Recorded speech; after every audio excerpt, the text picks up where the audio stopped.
show them who you are. As Emerson said, to be yourself in a world that is constantly trying to make you something else is the greatest accomplishment. It is nothing short of courage to walk into that dark cave that is your potential, to become a pioneer of uncharted worlds in search of who you might become. It is courage to leave what will be accepted for an idea that will certainly be misunderstood, at least initially. It means you're playing by new rules using new metrics, not the rubric that's already been handed out. No, anything but that. And that is the fundamental difference between those who create and those who react. Those who fight to discover who they are, and those who hide behind the mask of acceptance. It's courage. See, anyone can criticize. Anyone can condemn or tear down. But who's willing to run the gauntlet? Who's willing to subject themselves to that hell? Who wants something better so bad that they'd trade comfort and the reassurance of now for a life to ultimately be proud of? To be excited when the sun comes through the window and they jump out of bed in the morning. There are most definitely complexities in life, and we do our best to understand them, to navigate through them.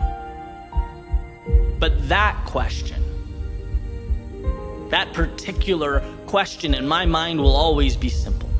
Do you have the courage to show them who you are? To make that decision, not reflect back their wishes and their reality like a mirror, but create your own. Harness it, carry it up the mountain like a torch through the night. See, what I've come to understand is that knowing simply is not enough. Understanding is not enough. Replicating is not enough. What these things lack is you. And if I had to best represent this understanding, it would be like this, right? If you take a musician, a technically sound musician, she can play. A student of music, well, he can understand and recite. An expert in the craft, well, she can teach. But it's only someone who injects their authentic self into these abilities that can touch the hearts of people around them, change their lives, fill minds with wonder and awe. Because when you take a step back and really see what's going on, the songs that are sung, well, they're not sung because they are the most technical or most advanced, because they followed the rules. No, we sing them because they meant something when we heard them. Their authors had the courage to move a step beyond understanding and into the vulnerability that is self-discovery. That is creation. It is a microcosm of life. And in a world where comfort is not only pushed upon us, but it's the essence of what makes us human, saying no, well, it feels like running uphill. When you blend in, you can't be questioned. When you blend in, you rarely lose. When you blend in, there is no risk. But when you blend in, there is no you. And I'm not suggesting you missed the mark or you lost the battle. I'm suggesting that every once in a while, we need to be reminded that the journey has not even begun. That down the road, you'll see those people around you. They weren't so much concerned about you as they were themselves. that everyone is scared, everyone is unsure, no one knows or has the answer. But man, to see that, to feel that and move forward anyway, to know that you're worthy of a tomorrow greater than today, that is a courage rarely understood. And Emerson gives us, with that message, everything we need. The wisdom to know there's more, and most importantly, the courage to show yourself and the world who you are.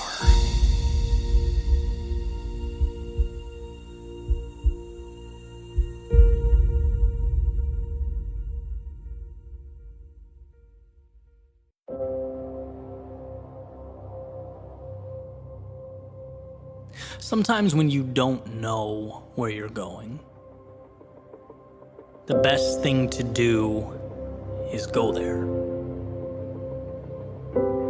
A wise man once stated that an object at rest stays at rest. And while his rationale is a little different than mine, I'm going to borrow from his premise. Right? Because when you move, even if you don't know where you're going, you put yourself on a collision course with something. You put into existence an entity to react to. Some call it destiny. Others call it fate.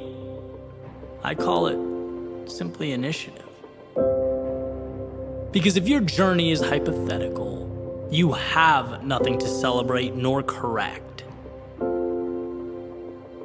A sailboat can adjust its sails once it leaves the harbor, right? It can learn from and manipulate its surroundings, make sure it arrives at a destination, right? It learns and adapts along the way. But from the harbor, it speculates. It expounds upon a path that might be straighter, might be faster, might be more thought out and tied together than the crazy sailors who took off for the horizon, but in actuality, it goes nowhere. In the real world, it is stagnant, and I could be wrong, but I'd make the argument 10 out of 10 times that the real world is where we want our results. And my proof? Well, a journey that started with insurance and evolved into music and songwriting and audio production, then video production, then creative writing, then a sweet spot that kind of combined everything. A spot that didn't make its way to my inbox with an exact address. A spot that required a lot of failure and lessons learned and disappointment, but man, more than that, so much fun. Right, my proof is sitting down right now in real time, letting my fingers create a bridge from nothing to something of value. By the way, after sitting here staring at a blank screen for hours, it's just starting. Could I be wrong? Could I screw up? Could I wildly miss the mark? Yes. In fact, it happens more than I'd like to admit. But here's the beauty, even if I am wrong, I now have something to work with. Something has been brought into existence. And well, that means I'm officially further along than I once was. And I've heard over and over again that there is no perfect moment, that you have to just go. And the idea, it makes sense. It's impossible not to understand, but it's one of those things that until you feel it, doesn't mean anything. How can you miss something you've never experienced? Well, to put it in a way that helped me understand, you aren't going because, what do you have to lose? You're going because everything is to be gained.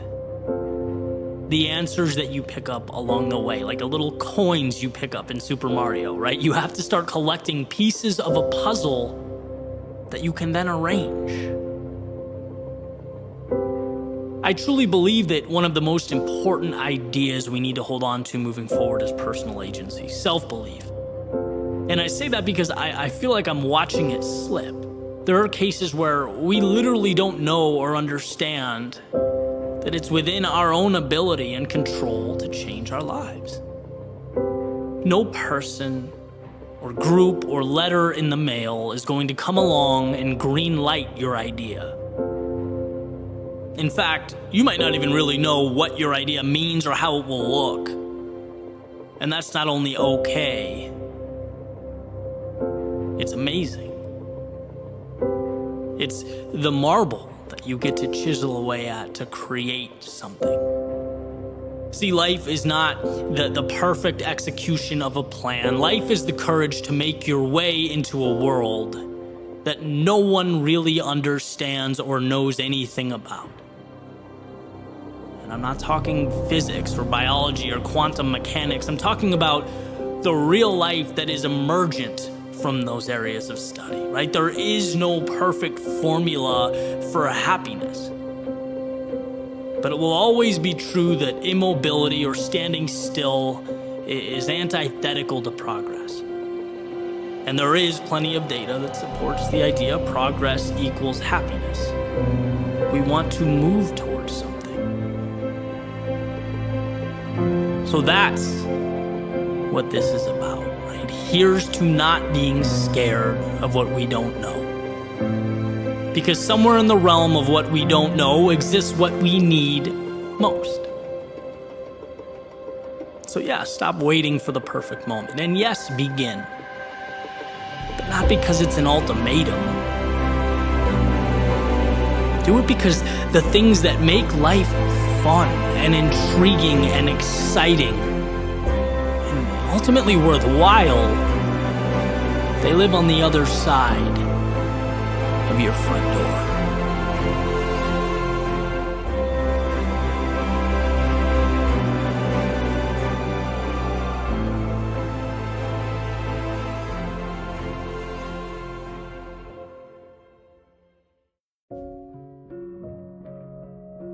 I'm going to share something that over the years I've come to know to be true. And that's that generally the answers that we look for tend to fall between the extremes. So for example, you have two people. One person is adamant that option A is right. It's a no-brainer. That'll take you to the promised land. Then on the other side, the other person's saying, no, it's option B, and it's not even close. Option B is the way to go. And well, generally speaking, the answer we're looking for falls somewhere right in the middle. That's where the winning formula lives. Not always, but most of the time. The other stuff, the detail, the A's, B's, and C's, the stuff that gets the flash that we spend most of our time talking about, it's unnecessary noise and nuance. To win is to trust your instinct. It's being comfortable with your authenticity as the foundation. And then once you have that, you can choose to sprinkle the other stuff on top as flavoring. But I want to talk about this idea because I've fallen into the trap, and I think others do too, of looking for answers in the wrong places. Of trying so hard to replicate success, to meet other people's guidelines. We're so busy asking what do other people want to hear that we're not asking ourselves, hey, what do I want to say? And in the process, we lose what's most valuable. We end up rearranging the deck chairs on the Titanic. Imagine if Malcolm Gladwell only wrote about what was trending on Twitter or what was popular. It's like, no, he writes about what he's interested in. That's why he's so fun to read. His curiosity and passion always comes through. Or if J.K. Rowling spent her time researching what works, what sells books, what do I need to buy, what's been done before me, before she created Harry Potter, we probably wouldn't have it. Her brilliant imagination wouldn't have been shared with the world because, let's be real, wizards in boarding school weren't exactly on everyone's radar. There was no roadmap to that. Or I think of Jordan Peterson's lectures. Imagine if he crafted his message around YouTube or Instagram algorithms. It would lose all its power and meaning. He's authentic, he's raw, he's real, that's why we watch him. But the reality is, every day, we're told in tailor-made, strategically located advertisements that, hey, John Smith achieved success, happiness, and fame with this product or this service, and without that, you can't get what you want. Or we turn on our phones, we go on social media, and it's hearts and likes and double taps, and we're not saying what we want to say. Right? We're reverse engineering how to get that validation. For those with brands or those in the marketing space, it's always about trying to understand this mysterious algorithm or your posts will be buried. What we're being asked to do overall every day is manipulate ourselves to meet the demands of the platform or of the external criteria. And I'm not saying it's morally wrong. There's no atrocity being committed. Part of life is adapting. But what I am suggesting is there's a danger that we're not aware of. Amidst all this chaos and confusion and manipulation, we tend to lose ourselves. And when we lose ourselves, it doesn't happen all at once. It's gradual. It happens little by little, one concession at a time. We don't snap our fingers and disappear. We slowly slip away, not by what we do, by what we don't do in order to fit in. You know how everything in our solar system orbits around the sun? Well, what if you thought of that sun as who you are, right? When you're with your friends or family, when you're writing, saying, thinking what matters to you. Without social media, without brands and marketing and societal pressure, just simply who you are. That should always be the nucleus of your world, your North Star. That should be the measuring stick to whether you're on the right track, not the externalities that ask you to change your key so that it fits their lock. What if we re-engineered the way we look at things? What if we built a world where people expand upon who they are and what they care about, where we have the courage to say no to the latest trend or item or advice because it's just not who you are? What if you were that confident? And then, if we think some of those externalities will help us, then sure, sprinkle them on top. But they rotate around you, you don't rotate around them. That's the difference. To be content, you have to be the center of your own universe, living by your guidelines. So instead of looking around and trying to decide your strengths, based on what will be accepted or promoted or what's been done before, do yourself a favor. Take a deep breath, step back, and just simplify. You know what matters, and that's enough. You don't need the world to tell you that. So while the masses fight over solution A or solution B, maybe you'll understand that both of those solutions solve the wrong problem.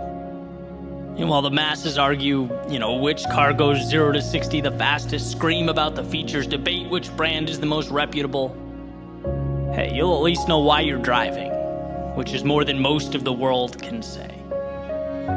You'll know where your car is headed before you upgrade to that sunroof and those top-of-the-line speakers.